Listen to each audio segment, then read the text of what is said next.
Movie की शुरुआत में फिल्म के हीरो को दिखाया जाता है जिसका नाम है ली जोंगडो। उसके लिए मौज मस्ती अहम है। इससे उसे बहुत खुशी मिलती है। वो तंदुरुस्त और खुश रहने के लिए हमेशा मौज मस्ती करता है। उसे स्पोर्ट्स और स्पोर्ट्स सबसे ज्यादा पसंद है जितना उसकी आदत है। और वो मार्शल आर्ट्स में बहुत बढ़िया है। वो मार्शल आर्ट्स का प्रैक्टिस करता है। वो उसमें लाजवाब है और जीत जाता है। फिर वो अपने फ्रेंड्स के साथ वीडियो गेम्स खेलता है। उसमें भी वो बहुत अच्छा है और वो लोग जीत जाते हैं। तभी उसे उसके डैड का कॉल आता है। वो अपने डैड से बात करने के बाद अपने फ्रेंड से कहता है, मैं अभी जाके आता हूँ। वो अपने डैड के किचन शॉप में जाता है। वहाँ से डिलीवरी का पैकेट लेके वो जाता है उसे डिलीवरी देने। वो एक लेडी को वो खाने का पैकेट डिलीवर करता है। वो लेडी एक सैलून चलाती है। वो उसे कहती है अपने बालों को टचअप करवाने के लिए नेक्स्ट वीक आ जाना। जोंगडो उसको बाय बोल के लौट रहा होता है। तभी रास्ते में उसे कुछ आवाज सुनाई देता है। वो रुक जाता है और आवाज को थोड़ा फॉलो करता है तो देखता है एक सुनसान सड़क पे दो लोग मारपीट कर रहे हैं। उनमें से एक ब्लैक और एक ऑरेंज कलर का कपड़ा पहने हुए है। ब्लैक वाला ऑरेंज वाले को पकड़ ही लेता है, लेकिन ऑरेंज वाला उसे चकमा देके एक कांच की बोतल लेके उसके सर पे फोड़ देता है। फिर वो टूटा हुआ हिस्सा उसके पेट पे घुसा देता है। वो ब्लैक वाला इंजर्ड होके गिर जाता है। जोंगडो आके उस ऑरेंज वाले को रोकता है तो वो जोंगडो के ऊपर भी वार करने जाता है, लेकिन जोंगडो उसे अपने बस एक पैंतरे से लेटा देता है। फिर वो देखता है उस ऑरेंज वाले के पैर पे एक टैग है। फिर उस ब्लैक वाले को उठने में हेल्प करता है। ब्लैक वाला उसे मदद करने के लिए थैंक यू कहता है।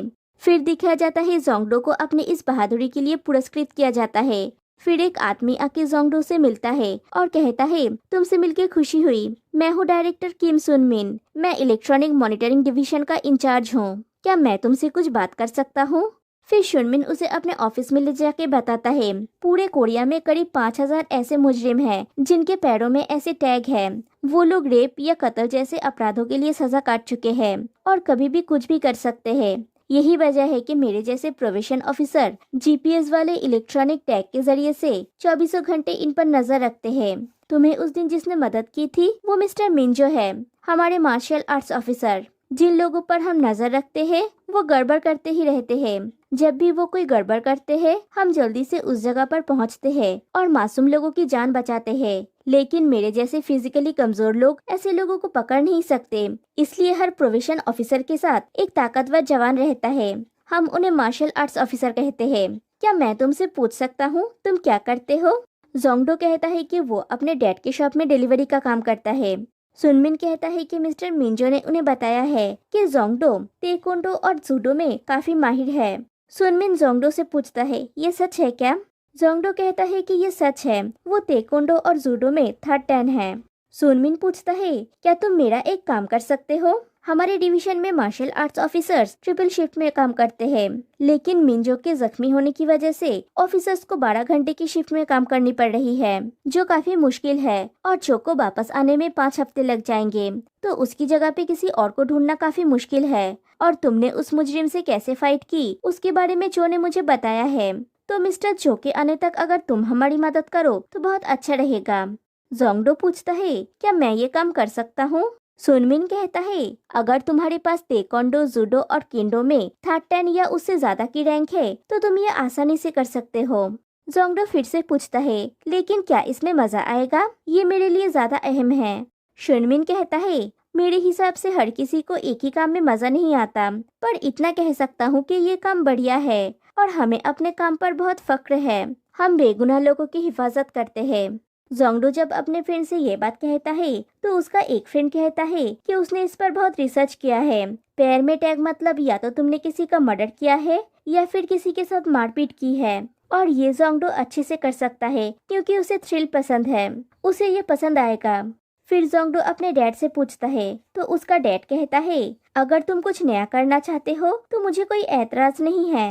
तुम्हें अवार्ड मिला है जो मेरे लिए काफी फख्र की बात है। तुम अप्लाई कर दो। रेस्टोरेंट का काम तुम्हारे बिना भी चल सकता है। जोंगडो कहता है, ठीक है। फिर वो प्रोविजन ऑफिस में जाता है। सुनमिन जोंगडो को पूरे डिपार्टमेंट से इंट्रोड्यूस कराता है। सब तालियों के साथ उसका स्वागत करते हैं। फिर उसे सीनियर मार्शल आर्ट्स ऑफिसर के पास ले जाता है और कहता है, ये तुम्हें प्रोग्राम और बाकी सब कुछ सिखा देंगे। वो ऑफिसर जोंगडो को सिस्टम में दिखा के कहता है, ये वो लोग हैं जिन पर हम नजर रखते हैं। किसी ने 10 साल के बच्चे के साथ रेप किया है तो किसी ने अपने माँ बाप को मार दिया। जब टैग की बैटरी 30% से नीचे पहुंचती है तब ये हरे आइकॉन येलो हो जाते हैं और जब ऐसा होता है तब हम उन्हें फोन करके बैटरी को चार्ज करने के लिए कहते हैं और अगर वो लोग ऐसा नहीं करते तब हमें जाना पड़ता है। इससे ज्यादा अगर तुम्हें कुछ जानना है तो तुम अपने डायरेक्टर मिस्टर किम से पूछ सकते हो। उसके बाद जोंगडो बैठ के मॉनिटरिंग करने लगता है और आसपास के लोगों को काम करते हुए देखता है। वो बोर होने लगता है और तभी देखता है एक आइकॉन येलो हो गया है। वो उसका डिटेल देख के उसे कॉल करता है और पोलाइटली कहता है तुम्हारे टैग की बैटरी लो हो गई है तो उसे चार्ज कर दो प्लीज। लेकिन सामने वाला बंदा कॉल कट कर देता है। जोंगडो फिर से उस बंदे को कॉल करता है तो वो बंदा गाली देके फिर से कॉल कट कर देता है। जोंगडो फिर से कॉल करता है तो फोन बंद आता है। जोंगडो जाके सारी बात सुनमिन को बताता है। सुनमिन दूसरे ऑफिसर से कहता है जोंगडो को उसका इक्विपमेंट्स देने के लिए। वो ऑफिसर जोंगडो को सारे जरूरी इक्विपमेंट से एकदम सजा देता है और सबका इस्तेमाल भी बता देता है कि कौन सा चीज कहाँ पे कैसे इस्तेमाल करना है। फिर जाते समय रास्ते में जोंगडो सुनमिन से पूछता है उस लड़के को जेल क्यों हुई थी। सुनमिन बताता है कि उसने एक स्कूल गर्ल का रेप किया था। जोंगडो फिर से पूछता है कि क्या वो उसे शॉक दे सकता है। सुनमिन कहता है अगर बहुत जरूरत पड़े तभी दे सकता है। उन लोगों का काम है ऐसे लोगों पर नजर रखना ताकि वो गड़बड़ ना करे। फिर वो लोग उस क्रिमिनल की घर के सामने पहुंच जाते हैं। जोंगडो कुछ नोटिस करता है तो सुनमिन पूछता है कि वो क्या देख रहा है।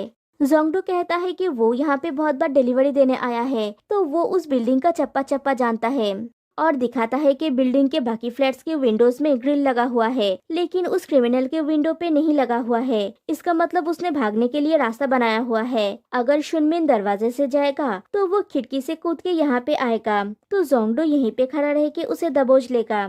वो लोग वैसा ही करते हैं। सुनमिन जाके डोर पे नॉक करता है। घर के अंदर वो क्रिमिनल एक लड़की के साथ जबरदस्ती करने की कोशिश कर रहा है। सुनमिन के बार बार नॉक करने से वो उस लड़की को छोड़ के उसे धमकी देने लगता है और वो लड़की चिल्लाने लगती है।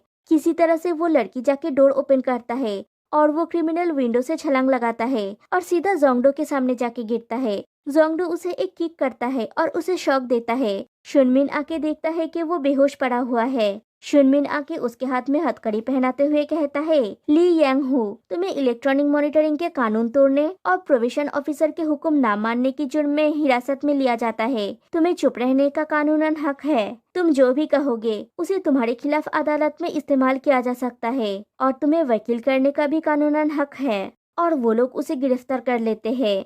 फिर से जोंगडो मॉनिटरिंग करता है और उसे मॉनिटर पे एक और रेड आइकॉन दिखता है। वो सुनमिन के साथ उस लोकेशन में पहुंच जाता है। वो दोनों देखते हैं वो आदमी बच्चों को देख के गंदे काम कर रहा है। जोंगडो जाके उस आदमी को पकड़ लेता है। वो आदमी जोंगडो को उकसाने की कोशिश करता है लेकिन सुनमिन उसे रोक लेता है। फिर उस आदमी को पुलिस के हवाले कर देता है। जोंगडो ने बहुत अच्छा काम किया है तो सुनमिन उसे डिनर ऑफर करता है। जोंगडो पूछता है कि क्या वो अपने दोस्तों को भी ला सकता है तो सुनमिन कहता है वो बिल्कुल ला सकता है। जोंगडो उसके फ्रेंड्स को डिनर पे लाता है। सुनमिन के साथ उन सभी का अच्छे से दोस्ती हो जाता है। सब साथ में मिलकर खाना खाते हैं और दारू पीते हैं। जोंगडो का एक फ्रेंड सुनमिन से पूछता है वो प्रोबेशन ऑफिसर कैसे बना। सुनमिन कहता है कि जब वो 10 साल का था उसका कार एक्सीडेंट हो गया था। वो कार में फंस गया था। कार की इंजन में आग लग गई थी और उसे लग रहा था कि वो मर जाएगा। तभी कुछ पुलिस वाले वहाँ पे पहुँचे और उसे रेस्क्यू किया। तभी उसने फैसला कर लिया था कि वो बड़ा होके पुलिस बनेगा और जैसे आज पुलिस ने उसकी मदद की है वो भी लोगों की मदद करेगा। लेकिन उस एक्सीडेंट की वजह से उसका पैर की हड्डी बढ़ना बंद हो गया था। उसकी बाईं टांग दाई से छोटी है इसलिए वो पुलिस नहीं बन पाया। फिर उसे प्रोविशन ऑफिसर के बारे में पता चला। इससे वो जुर्म को कम कर सकता है। ये सोच के उसे बहुत हिम्मत और हौसला मिला और शादी और बाप बनने के बाद ये काम उसके लिए और भी अहम हो गया क्योंकि जिन मुजरिमों पर वो लोग नजर रखते हैं उनमें से बहुत ऐसे हैं जो बच्चों का रेप करते हैं। जोंगडो और उसके फ्रेंड्स और भी ज्यादा सुनमिन का फैन बन जाते हैं। इधर प्रोबेशन ऑफिस में जो ऑफिसर मॉनिटरिंग कर रहा है वो देखता है एक क्रिमिनल की आइकॉन येलो हो गया है। वो उसको कॉल करता है लेकिन उसका फोन ऑफ है। वो लोग जाने वाले होते हैं तभी देखते हैं एक और पर्सन का भी टैग की बैटरी लो है। वो लोग सुनमिन को कॉल करके सब बताते हैं। सुनमिन कहता है कि दूसरे मुजरिम को वो देख लेता है। वो मुजरिम कत्ल की जुर्म में 20 साल सजा काट के 3 महीने पहले ही जेल से छूटा है। सुंगमिन और जोंगडो उसका लोकेशन मॉनिटरिंग करते हैं। जोंगडो कहता है कि अगर हम दौड़ के जाएंगे तो 20 मिनट में वहाँ पर पहुँच सकते हैं, लेकिन उसका वो मोटा फ्रेंड उन्हें अपने कार में लेके जाता है। वो सब लोग उस जगह पे पहुँचते हैं। शुनमिन जोंगडो के उन 3 फ्रेंड से कहता है कार में ही रहने के लिए। फिर शुनमिन और जोंगडो कार से उतरते हैं और लोकेशन को फॉलो करते हुए जा रहे होते हैं। तभी आइकॉन रेड हो जाता है और उन्हें पता चलता है कि उस मुजरिम ने अपना टैग काट दिया है। वो लोग उसी जगह पे जाते हैं जहाँ पे उसका लास्ट लोकेशन डिटेक्ट हुआ है और वहाँ पे उन्हें वो टैग मिलता है। उस मुजरिम ने उसे चाकू से काटा है। टैग के बिना तो वो लोग उसे डिटेक्ट नहीं कर पाएंगे। जोंगडो कहता है उसके फ्रेंड्स के पास एक ड्रोन है, उसे मदद मिल सकता है। शुनमिन मान जाता है। वो मोटा लड़का मॉइस्चर ड्रोन को ऊपर उठाता है और खोजने लगता है। उन्हें वो आदमी दिख जाता है। जोंगडो कहता है मैं उसे पकड़ के लाता हूँ। शुनमिन उसे कहता है ईयरफोन लगा लो, मैं तुम्हें रास्ता बताता रहूंगा। जोंगडो उसे पकड़ने के लिए चला जाता है। शुनमिन उसे डायरेक्शन बताता है। वो सुन के जोंगडो उस पर्सन के पास पहुंच जाता है। वो पर्सन किसी के घर के दरवाजे को खटखटा रहा है और उसे गाली दे रहा है। वो जोंगडो को कहता है कि तू जा यहाँ से, मैं मामला खत्म करके आता हूँ। लेकिन जोंगडो उसे अपने साथ जाने के लिए कहता है। वो पर्सन जोंगडो के ऊपर हमला कर देता है। दोनों में फाइट होता है और जोंगडो उसे मार गिराता है और शुनमिन से कहता है कि आप यहाँ पे आ सकते हैं। तभी वो पर्सन उठ के खुद के गर्दन पे चाकू रख के जोंगडो को वहाँ से चले जाने के लिए ब्लैकमेल करता है। जोंगडो ये बात शुनमिन को बताता है तो शुनमिन कहता है तुम्हें मेरी आवाज बनना होगा और उसे वही कहो जो मैं तुम्हें बताता हूँ। वो कहता है मेरी बात सुनो, लगता है आज तुम काफी नाराज हो, किसी दोस्त से कहासुनी हो गई है क्या? वो पर्सन रोते हुए कहता है मैंने अच्छा बनने की बहुत कोशिश की, लेकिन ये हरामखोर पैर पे लगे टैग को लेके सबके सामने मजाक उड़ाता है। मैं उस हरामी को मार दूंगा और उसके बाद खुद को भी। शुनमिन कहता है मिस्टर निम, तुम जिंदगी से थक चुके हो और लोग तुम्हारा मजाक उड़ा रहे हैं। मैं समझ रहा हूँ कि तुम सब कुछ खत्म करना चाहते हो। अगर तुम मर गए तो जो 20 साल तुमने जेल में पछतावा किया है वो सब बेकार हो जाएगा। मुझे पता है नाराजगी की वजह से तुमने थोड़ा पी लिया है। मैं तुम्हारी रिपोर्ट ऐसा बनाऊंगा ताकि तुम्हें कम से कम सजा मिले। वादा करता हूँ मैं पूरी कोशिश करूंगा। प्लीज तुम चाकू फेंक दो, अपनी गलती मत दोहराओ, अभी हार मत मानो और थोड़े दिन बाद ये टैग भी उतर जाएगा और उस दिन तक मैं तुम्हारी पूरी मदद करूंगा। ये मेरा वादा है। वो पर्सन गले से चाकू को हटा देता है और शुनमिन और जोंगडो उसे समझाने में कामयाब हो जाते हैं। रात को जोंगडो घर आके अपने डैड से शुनमिन की तारीफ करता है। फिर उसके डैड देखते हैं टीवी पे न्यूज में एक मुजरिम की न्यूज चल रहा है जिसने 13 साल के कम उम्र की 15 लड़कियों का रेप करके उनकी हत्या की है। बच्चों के ऊपर अत्याचार करने वाले ये दरिंदा दूसरे मुजरिमों से ज्यादा खतरनाक है और वो जल्द ही जेल से छूटने वाला है। उस दरिंदे के ऊपर नजर रखने के लिए एक टास्क फोर्स बनाया जाता है। वो लोग डिस्कस करते हैं वो दरिंदा कैंकी जुन के ऊपर नजर कैसे रखा जाए। नेक्स्ट डे जोंगडो जब सैलून में जाता है वो एक पर्सन को वहाँ से निकलते हुए देखता है। उसे थोड़ा डाउट होता है लेकिन वो उसे इग्नोर कर देता है। बाल काटने के बाद जब वो रास्ते से जा रहा होता है वो फिर से एक रेस्टोरेंट में उस पर्सन को देखता है। वो ये भी देखता है कि उसके पैर में टैग लगा हुआ है। जोंगडो उस पर्सन के ऊपर नजर रखता है और देखता है वो आदमी वेट्रेस के साथ अश्लील हरकतें कर रहा है। फिर जोंगडो ब्यूरो में पहुँचता है और लोकेशन वाइज उस आदमी का डिटेल निकालता है। फिर वो शुनमिन को बताता है कि उसने क्या क्या देखा। शुनमिन उस आदमी को कॉल करता है तो वो आदमी कहता है आज मैं मस्ती करने के मूड में हूँ, फोन रख, और कॉल कट कर देता है। शुनमिन कहता है कि हमें निकलना होगा और वो लोग उसे ट्रेस करते हुए जा रहे होते हैं। उस आदमी का आइकॉन रेड हो जाता है। वो नेटवर्क एरिया से बाहर निकल गया है। शुनमिन और जोंगडो उसी जगह पे पहुंचते हैं जहाँ पे जोंगडो ने उसे लास्ट देखा था। वो दोनों उस रेस्टोरेंट में जाके उस आदमी का फोटो दिखा के उस वेट्रेस से पूछता है कि वो आदमी किस तरफ गया है। वो लड़की दिखाती है। वो लड़की ये भी कहती है कि उस आदमी ने उसे आज रात उसके साथ जाने के लिए कहा था लेकिन उसने मना कर दिया। वो दोनों उस आदमी को ढूंढने जाते हैं। थोड़ी दूर जाके रास्ता डिवाइड हो जाता है तो वो दोनों दो अलग अलग दिशा में जाते हैं उसे ढूंढने। शुनमिन जोंगडो को बोल देता है कि जिस दुकान में अकेली औरत हो वहाँ पे चेक करने के लिए। दोनों ही चेक करते हुए उसे ढूंढ रहे होते हैं लेकिन वो नहीं मिलता। जोंगडो एक सैलून में एक लड़की को काम करते हुए देखता है और उसे उस आंटी की याद आती है जिसके सैलून से वो आदमी आज सुबह निकला था। दूसरी तरफ वो आंटी अपने सैलून में काम कर रही है। तभी वो सुनती है सैलून में कोई आया है। वो जाके उस आदमी को देखता है कि डोर लॉक कर रहा है। फिर वो आदमी उस औरत के ऊपर टूट पड़ता है उसका रेप करने के लिए। वो औरत बचने की पूरी कोशिश करती है, लेकिन खुद को उस आदमी के चुंगल से छुड़ा नहीं पाती। लास्ट में जब वो आदमी पूरा उसके ऊपर हावी हो जाता है, जोंगडो वो ग्लास डोर तोड़ के अंदर आता है और उस आदमी को मार के बेहोश कर देता है और उसे हथकड़ी लगाते वक्त वही कहता है जो शुनमिन कहता है मुजरिमों को हथकड़ी लगाते वक्त। लेकिन जोंगडो ये कहते वक्त नर्वस होता है। फिर वो उस औरत को दिलासा देता है। नेक्स्ट डे मॉर्निंग ब्रेकफास्ट करते समय जोंगडो का डैड कहते हैं वो लेडी आज उनके रेस्टोरेंट में आई थी और वो जोंगडो की तारीफ कर रही थी। जोंगडो अपने डैड से पूछता है उसकी उम्र में उन्हें किस चीज से खुशी मिलती थी। वो कहते हैं कि उन्हें स्टेज पे एक्टिंग करने से खुशी मिलती थी। जब तुम्हारा पैशन किसी के दिल को छूता है तब एक अलग तरह की एनर्जी का एहसास होता है और उसी से हमें खुशी मिलती है। दूसरी तरफ कैंकी जुन को लेके मीटिंग में शुनमिन कहता है 15 में से 14 बार कैंकी जुन ने जो रेप किया है वो या तो स्कूल टाइम से ठीक पहले किया है या बाद में किया है, इसलिए दिन के शिफ्ट वालों को बहुत सावधान रहना होगा, तो मैं दिन के शिफ्ट में काम करूंगा। मीटिंग खत्म करने के बाद वो लोग बाहर निकलते हैं तो वहाँ पे जोंगडो होता है। शुनमिन पूछता है तुम्हारा तो नाइट शिफ्ट था। जोंगडो कहता है कि वो ये काम आगे भी करना चाहता है। ये सुन के शुनमिन बहुत खुश होता है। वो जोंगडो से कहता है आज से ठीक 10 दिन बाद वो उस सीरियल रेपिस्ट कैंकी जुन की निगरानी वाले टास्क फोर्स में इंचार्ज के रूप में जा रहा है और जोंगडो से पूछता है क्या वो उसका पार्टनर बनेगा। जोंगडो कहता है वो जरूर बनेगा। फिर वो दिन आता है जिस दिन कैंकी जुन जेल से रिहा होने वाला है। शुनमिन जोंगडो को यूनिफॉर्म देता है। फिर वो जाते हैं जहाँ पे कैंकी जुन है। शुनमिन उसके पैर में टैग पहनाता है और कहता है वो जानबूझकर या अनजाने में ना तो इस टैग को निकाल सकता है और ना ही इसका सिग्नल जैम कर सकता है और 24 घंटे प्रोविजन ऑफिसर उसकी निगरानी करेगा। फिर उसे एक मोबाइल देके कहता है जब तक तुम फोन नहीं लेते इसे इस्तेमाल करो। फिर पुलिस उसे पूरी निगरानी में उसके घर तक छोड़ने जाते हैं। ये दोनों भी उनके साथ होते हैं। न्यूज में दिखाया जाता है कि उस सीरियल रेपिस्ट के घर के बाहर बहुत सारे लोग जमा हुए हैं। वहाँ का जनता नहीं चाहते कि उनके पड़ोस में ऐसा एक मॉन्स्टर रहे। जनता उसके खिलाफ बहुत गुस्से में है। सब लोग उसके फांसी के लिए नारे लगा रहे हैं। किसी तरह से पुलिस सारे लोगों को कंट्रोल करके कांकी जुन को उसके घर तक छोड़ने जाते हैं। जाते समय कैंग एक घर में एक बच्ची को देखता है। उसके पेरेंट्स तुरंत वहाँ से उसे हटा लेते हैं। रात को पुलिस उसके घर के चारों तरफ चक्कर लगा रहे होते हैं। कोई कांकी जुन के घर के दरवाजे को खटखटाता है। वो डोर ओपन करता है तो उसका एक पुराना दोस्त होता है। वो कैंग को बाहर बुलाता है।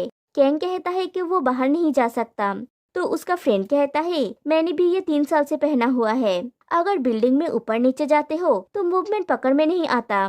10 मीटर के दायरे में कहीं भी घूम सकते हो। फिर वो दोनों सुट्टा पीने के लिए रूफटॉप में जाते हैं।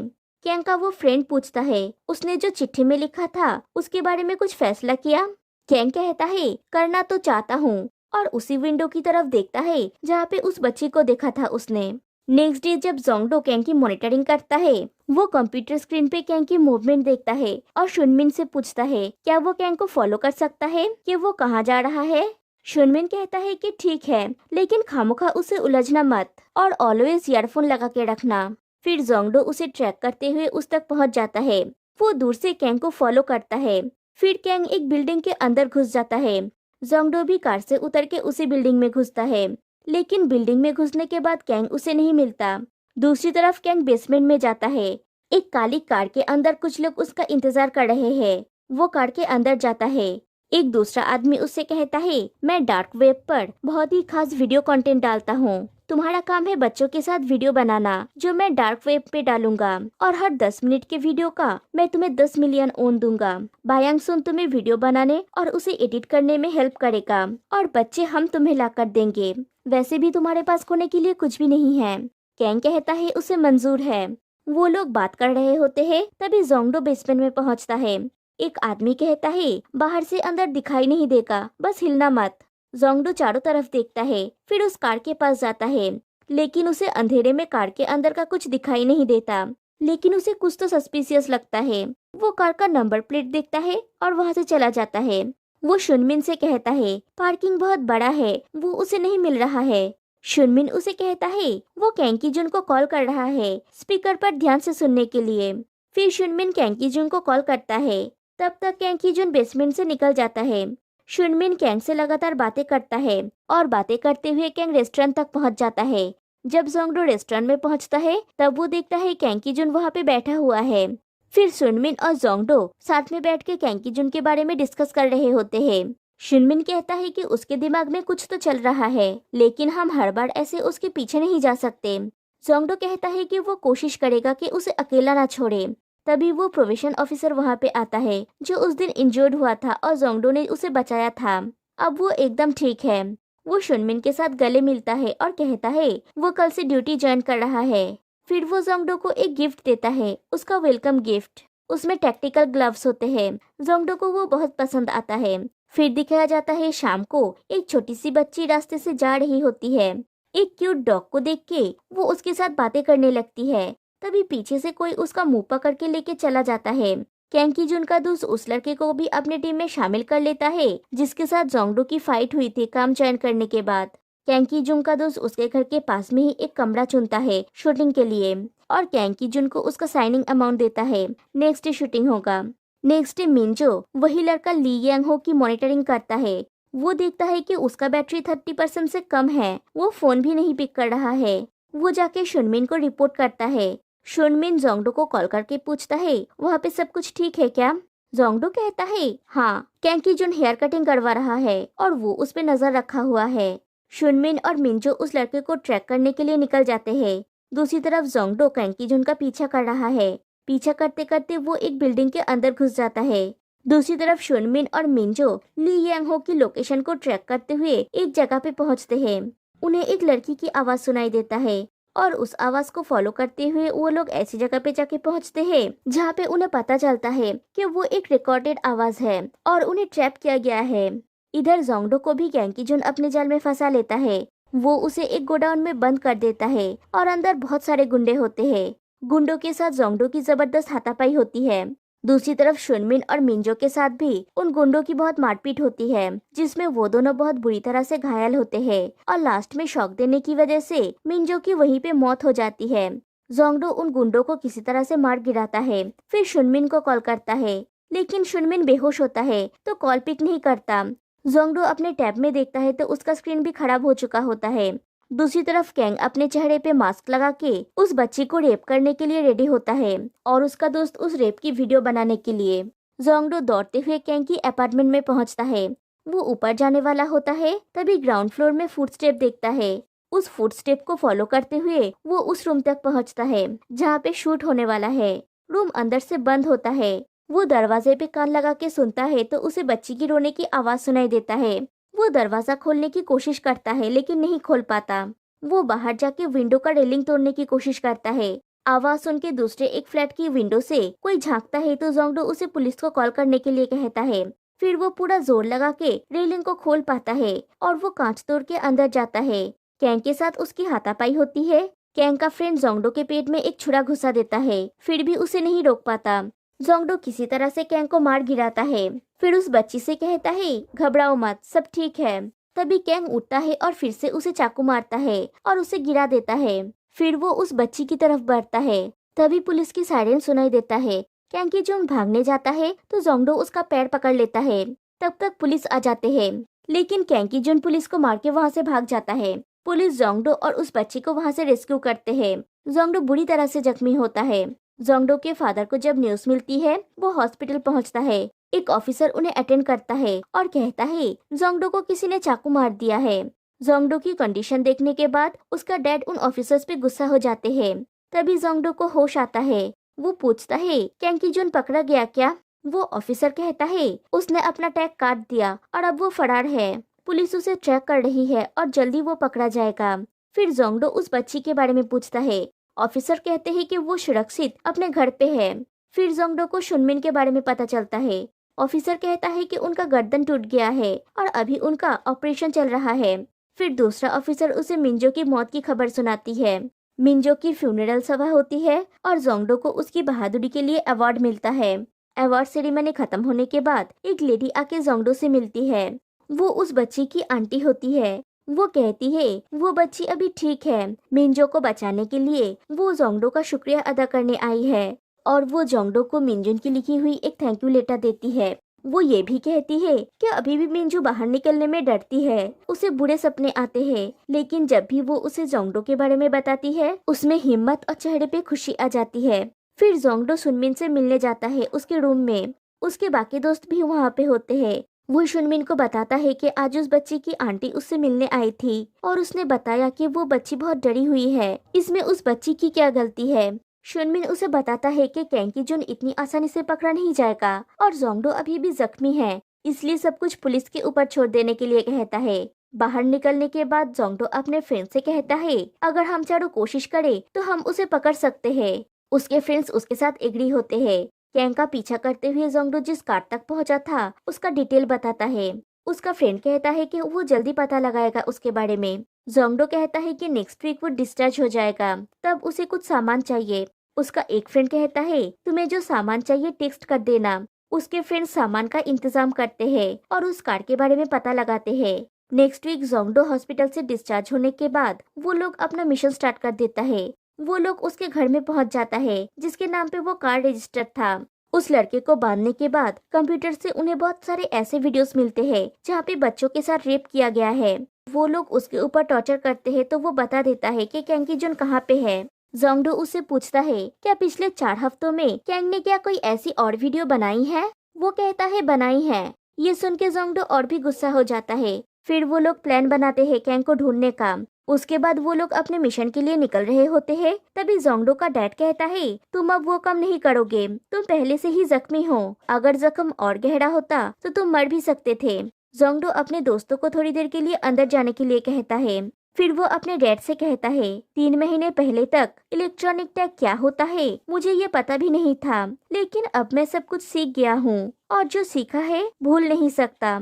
उसका डैड कहता है कि ये पुलिस का काम है, तुम अपनी लाइफ जोखिम में क्यों डाल रहे हो। जोंगडो कहता है उस दिन जिस बच्ची को उसने बचाया था वो डर के मारे अपने घर से बाहर नहीं निकल रही है। इस हादसे के बाद वो बाहरी दुनिया से जैसे कट सी गई है और आज उसे ये पता चला है कि उस हरामखोर ने रिसेंटली किसी और बच्ची का रेप किया है और वो अपनी पूरी कोशिश करना चाहता है ताकि कल को वो खुद से नजरें मिला सके गर्व से।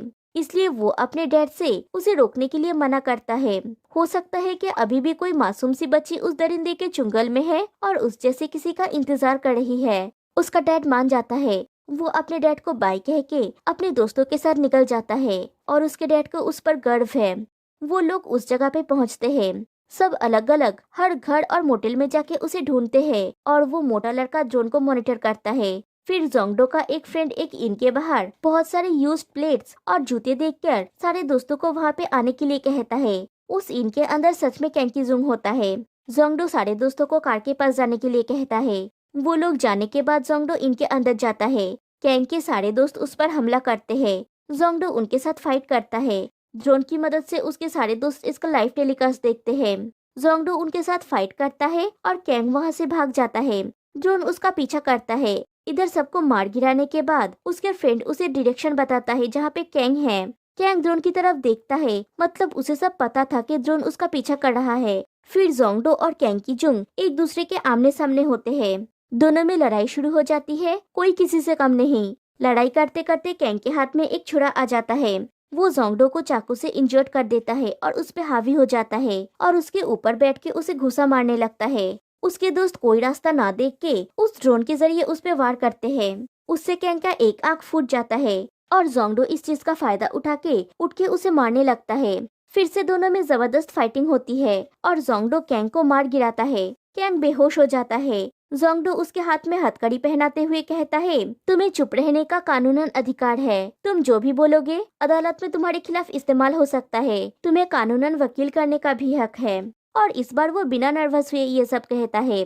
जोंगडो और उसके तीनों दोस्तों को इस काम की वजह से कोरिया के राष्ट्रपति के हाथों से अवार्ड और सम्मान मिलता है। जोंगडो के डैड को उस पर गर्व होता है। वो लोग फोटोज खिंचवा रहे होते हैं, तभी वो बच्ची अपने आंट के साथ वहाँ पे आती है। वो जोंगडो को फ्लावर बुके देती है और कहती है तुम मेरे हीरो हो। ये सुन के जोंगडो की आंखें चमक उठती है। वो अपना मार्शल आर्ट्स ऑफिसर का काम जारी रखता है और शुनमिन के साथ मिलकर देश की सेवा में खुद को समर्पित करता है। और यहीं पे ये मूवी एंड होती है। Officer black belt.